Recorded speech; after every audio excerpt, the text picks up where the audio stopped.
Hello and welcome back to Beyond the Try Line in partnership with SOCS. It's your weekly podcast looking at all things Daily Mail Trophy. I'm Russ McCluskey. He's Phil Greenaway. Phil, we've got a winner, mate. We've got a winner. Talk to me.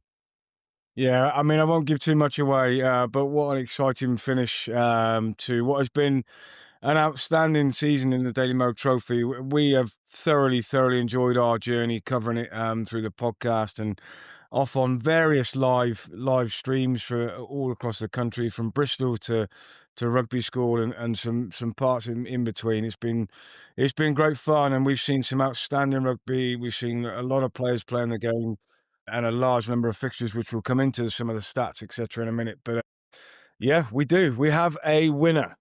Mate, it's been mega. It's been awesome to share it with you. And just our huge thanks, really, to SOCS and the SOCS family for allowing us to report on it, to keep an eye on it, to go and broadcast about it. It's been such a brilliant season for us to sink our teeth into. And you asked for stats, Phil. Was that you asked for some stats? I've got some stats, mate. I've got some stats. It wouldn't be a SOCS podcast without some. So there's been 385,000 active users. There's been, well, 1.25 million views, which is quite sensational, isn't it? School rugby is very much alive. There's been over 600 matches played with more than 3,000 players in them. Now, there was an article the other day in a newspaper about how school rugby is alive, and it was an article around Radley College, and it was brilliant. And I shared it on LinkedIn because it was a brilliant piece of journalism. But we have known, Phil, and it's a big but, we know there are lots of players playing. We know there are lots of matches going on. And this is just testament to what the professionals are doing in the independent sector and the state sector, for that matter, in bringing school rugby alive. And Phil Beaumont said it best last week, didn't he? The standard of school rugby has never been higher than it is now. Yeah, and it's been really refreshing, hasn't it? I mean, we've known it for a while. We've not necessarily conformed to that narrative that schoolboy rugby is dying. Everybody that we've had on the podcast, from Matt Salter, Ollie Morgan, Phil Beaumont, everybody that's been on has just, waxed lyrical about the standard of schoolboy rugby across the board, about the competition in general with Daily Mail Trophy, and it's been really refreshing to hear all the good news stories coming out of schoolboy rugby. It's certainly not been doom and gloom from what we've seen this season.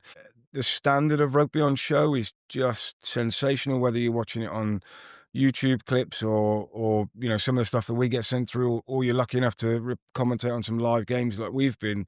The standard of rugby across the board has been sensational. The enjoyment across the pupils' faces, the parent engagement from everybody has been absolutely amazing. And those stats in terms of listeners and users just goes to show what a healthy state it's in, and the level of interest in school rugby. It's fantastic. Mate, it is superb, and it has been one of the most competitive years ever, and we're going to go into it very quickly with our esteemed guest that we've got on this week. But if I tell you that there's no unbeaten teams, if you have a look at the league table, which is quite remarkable in itself, it's gone down to the final game, which happened on Saturday, and again, we'll come to that in a second, and it's been the best year ever for state schools, with 3 in the top 10, and again, we'll comment on those in a minute. So, mate, if we go to the league table before we introduce our guest, Saturday's game. What can we say? Northampton School for Boys versus Tommy Riches. Everything hinged on it. And Northampton School for Boys got the win. They got the try bonus point, which meant that they finished top of the log, just ahead of Sedbergh, and it was Wellington in third. So Northampton School for Boys finished with 6.65 merit points, Sedbergh with 6.58, and then Wellington College in third with 5.97. I mean, Phil Beaumont spoke about it last week, didn't he, in the pod? They were excited. They were bang up for it, and they delivered the goods, didn't they, mate? Yeah, absolutely. And you look at the table as well, and you look at things like losing bonus points and try bonus points, and just how important they've been when it comes to the final league table. A cracking game to come down to at the end. And whilst I think that one there was really important, when you look at Northampton School for Boys season, that win against Seaford College on the Tuesday before the Saturday, that was absolutely crucial, wasn't it? That away win down there with a score with the last play of the game to win that one. And we've just seen some great rugby. But, look at the schools in that top 10 with Clifton, Campion, Epsom, Radley, Brighton, Sir Tommy Riches, Ipswich, Wellington, Sedbergh, Northampton School for Boys. What a list of schoolboy teams that is. And we've got 2 state school lads, potentially 3 actually. I didn't check with our guest, but we'll ask him. That can be one of our questions in a minute. But we've certainly got 2 state school lads on this pod. And it was Campion in at ninth, and it's Sir Tommy Ritchie's in at fifth, and then obviously Northampton winning it at the top. But if we put that just in how competitive this season has been, they finished with 6.65 merit points. If we remember way back to 2018, 2019 academic year, the Sedbergh side, the all-conquering Sedbergh team, ended up with 7.5 merit points. So it just goes to show teams and schools have been taking points off each other all season. But our guest has been waiting patiently in the wings while we rabbit on. We are very lucky to have rugby journalist Rob Wildman with us. Rob, thank you for joining us on our last episode of the season. How are you? I'm very well, thanks. No, it's a pleasure to be on. Yes, absolutely. Can we just dive straight in? You were at Northampton School for I Boys, went to Tommy Ritchie's on Northampton. Saturday. Yes, Talk to us. I was there. I was there. I rocked up. Yeah.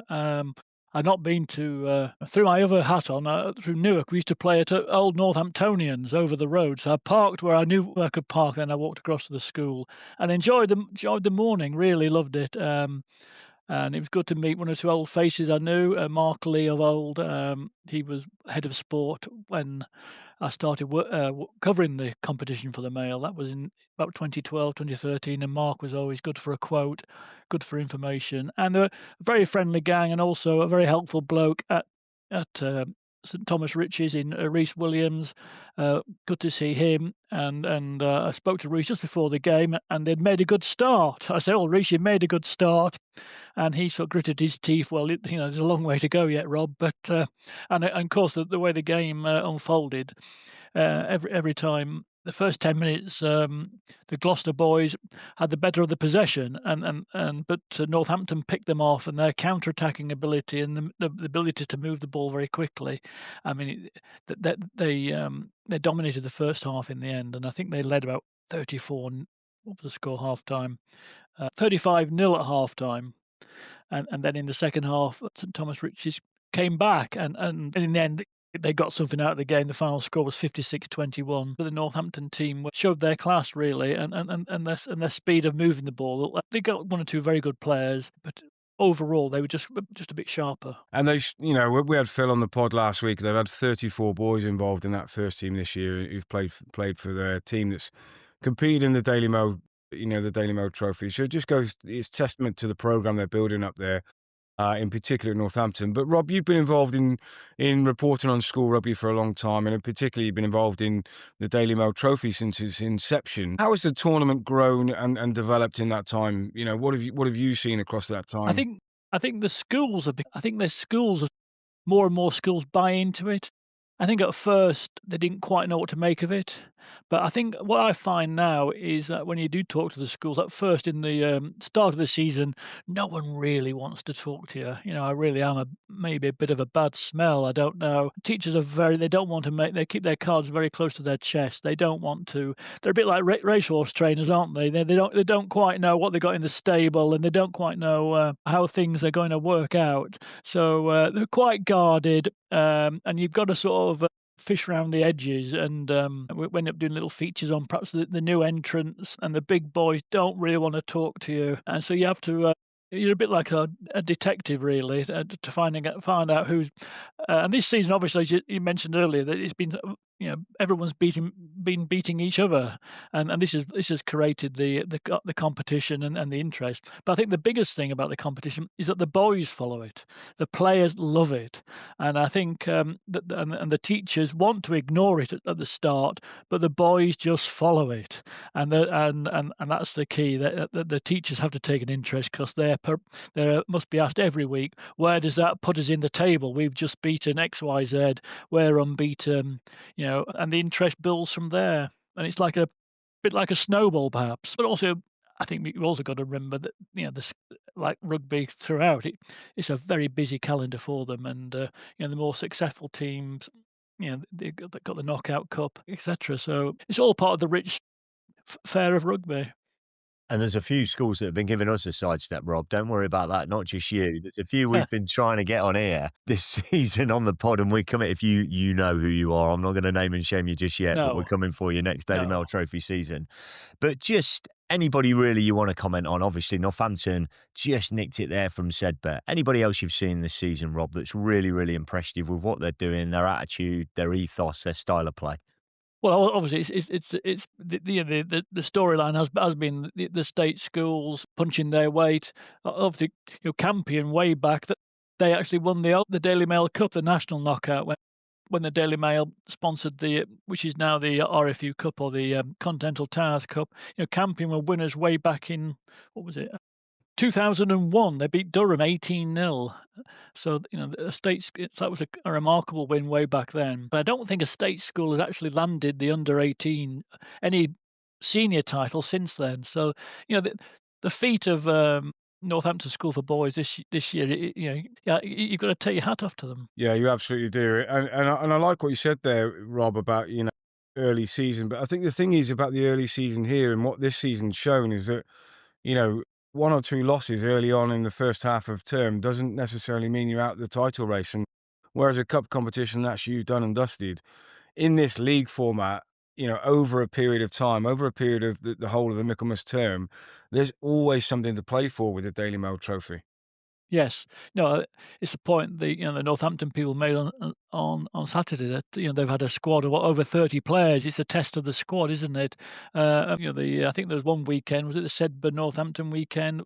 Between the two schools, they had maybe a best part of a team, in various squads and training squads. So yes, it's a trial of squads and of consistency. But this year, it's a new name since the trophy started. The first winners were Woodhouse Grove, which are an independent grammar school in west of Leeds, and they came through with a late run from memory, and they pipped Wellington and Sedbergh. And once that first season was out the way, Wellington took over, and they put together 3 wins on the trot. Then Sedbergh got their own back for a couple of years, and then since then we've had I'm not got sure of a list, but we've had where do we go after Sedbergh? Harrow were the most back-to-back winners. Clifton were last year's champions. We've also had Cranley College won it one year with some fantastic running rugby, and they just found a winning sort of form line and won everything. But they took advantage of other teams slipping. But we also had Berkhamsted won it as well. So it hasn't been dominated totally by Wellington and Sedbergh. But you always look Wellington and Sedbergh. You'd always expect them to be up there, and they would expect to be up there. And I think now Clifton would expect to be up there. Harrow, again, they've just fallen a little bit off this season, but you would expect them to get back. And you've just mentioned some schools there, Rob. You've just mentioned Berkhamsted, you've mentioned Woodhouse Grove, Berkhamsted 27th, Woodhouse Grove 26th. We've got Stockport Grammar, Seaford 24th, Eton 23rd, who we saw against Abingdon, and they lost to Abingdon. But Eton have had a very good season. And some of these schools, Stockport Grammar only 6 results in. Eton have played 11. If you go into the top 20, St Benedict's Ealing broke into the top 20. That was a goal for Zoran and the boys. The squad had laid out that they wanted to get into that top 20 in the Daily Mail Trophy. He's one of the more talkative coaches, is Zoran, yeah. Yeah, you mentioned Cranley there, 18th, Oakham 17th, Abingdon 16th. And then if we look at Kingswood, I saw Kingswood away at Monmouth. What a fantastic season they've had. What a great outfit. Played 10, won 9, lost 1. Superb. My old school KCS in at 13th, only losing 1 as well. So you're talking about the calibre of the schools, and we said it. You look at that table pre-half term, and obviously there's some great schools towards the top, but anywhere from 75th to 25th, it could be anything, couldn't it? You could throw a dart at it. But then towards the end of the season, the last couple of weeks, you've really started to see the cream rise to the top. Millfield in at 12th, and they've played 12 games, Millfield. Yes. Ipswich have played 13, so Tommy Ritchie's have played 13. They've put their head on the chopping block time and time again. Yes, they have, and it's a test of stamina, really. I didn't realise. I think if to play over a dozen games, then you work very hard at putting the fixture list together and the resources into it. And it's a testimony to all the teachers and coaches involved. Just to finish on Northampton, perhaps as a sort of a rugby person, I think the way that they have brought in coaches from the outside is maybe a blueprint for other schools, how they've done it. They've obviously put resources into it, but they've worked with their local clubs to get sort of a partnership.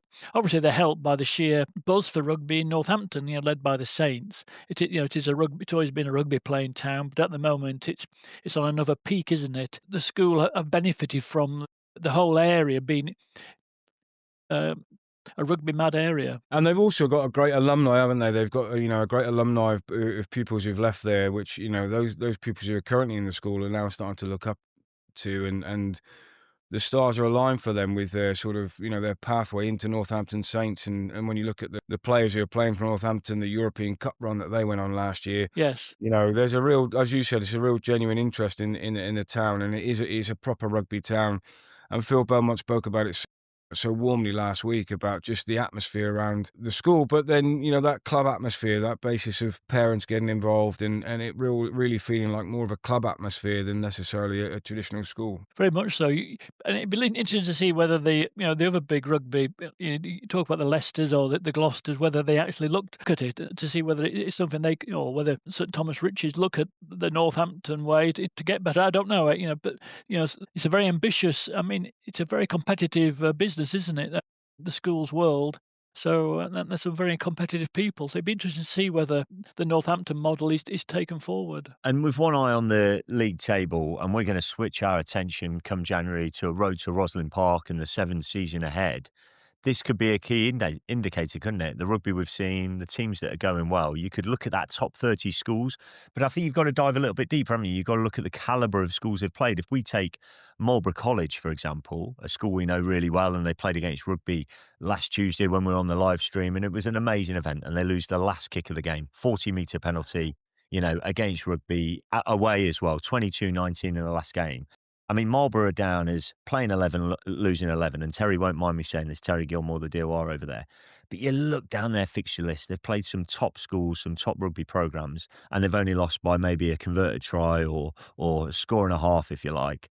You still think there's schools further down that table who'll be in the mix when it comes seventh season? Yes, undoubtedly. Again, I'm not a sevens expert, so again, it's another world, and I wouldn't like to put my head on the chopping block about sevens. It's hard enough You're not, covering this. you're not going to give us come on, give us a Roslyn Park winner, Rob. Let's go. Well, I don't know. I don't know whether Northampton have a sevens tradition, but you look at the Millfields and you look at the Sedberghs. They're going to be back there, aren't they? These schools like to win, and they set their stall out. So you'd expect Roslyn Park to be that kind of school coming forward. Yeah, I think when you look at that top 25, and you look at someone like Brighton College and Epsom College, Radley, all of those guys are going to be in the mix come the seventh season. KCS Wimbledon, Millfield, they'll all be there or thereabouts. In that road to Roslyn Park sevens, and then often, that's a test of your squad, isn't it? As you go towards Roslyn Park with boys potentially playing, hockey, football, and doing other sports in term two, as well as combining that with sevens. And then the academy commitments for some of those boys in Absolutely. Northampton, it becomes a busy old term. And that's why I think, the Roslyn Park is a tough one to win and get over the line with. Very much so. I think obviously, by the time you get to Roslyn Park, also you've got the England squads kicking in. I mean, people, the Premiership squads want their piece of the action from the boys as well. So it is very demanding. The higher you get in the pyramid, the demands on you are quite fierce. Do you think, Rob, you've seen some future internationals out there? You've certainly seen some boys who are going to pick up pro contracts. Upper six boys who will go straight into the professional teams. But do you think you've seen some future internationals? Like, for example, Northampton School for Boys, I think, have got 6 boys in international duty this year. Certainly against Sedbergh, they had those 6 missing, didn't they? Absolutely. It's obvious, but I think it's harder to get a pro contract now. I think that the squads are being thinned out a little bit, aren't they, at Premiership level in the academies? I think the clubs, from what I hear, are putting more, on smaller squads. Again, with my rugby hat on, is it great that we players are sort of weeded out so early in their careers? If you look at the some of the players, they do develop later. So again, I always think that it's been a big mistake of England to to cut the England under-18 clubs squad. We stop it after regional level now, don't we? And that's at that level where you get your late developers in, and you get players from perhaps not such high profile schools and clubs. But that's probably another debate about rugby. And perhaps I'm not really qualified to talk about it. But you might not feel you're qualified, but that's why we love the game of rugby, because it's a game of opinions. And your Daily Mail Trophy Team of the Year might be different to mine or Russ's, and that's why we love rugby so much. But just on the whole, Rob, as I said, you've been involved for a long, long time in schools rugby. Where is schools rugby for you at the moment? What is the standard looking like for you from what you've seen across the board? And can you only see it getting better? You hope so. I think. I mean, the way the game is played. I mean, it's always a beautiful game, isn't it? Because it's the lads. They're not taught to cheat in some respects, aren't they? The game, the ball is presented, it's moved. The guys want to attack. It's all about scoring tries. They don't want to have games 6-3, 9-6. They want games 20, 30. 5 tries to 7. So the ethos is on attacking, isn't it? I think that the only way to interest kids, I call them, if they can go off and play football or skateboarding or whatever, to keep them in rugby, you've got to put on an attractive sport to play, haven't you? And I think the ethos in schools rugby is to play, is to win, is to do your best. The result, I wouldn't say is secondary, but the result is not all important to most coaches, and most coaches want to see the individual progression of players, teams develop. So I don't think. That's the beauty of the trophies, is that it's not. Some schools use it to develop players. They spread their squads. They use their better players in sort of key local matches. The development of the players, encouragement of players, people enjoying rugby. So I think there's always an attacking ethos, and I think that comes through whenever you see a schoolboy game. It's not Leicester v Northampton, Franklin Gardens, with the Premiership at stake, is it?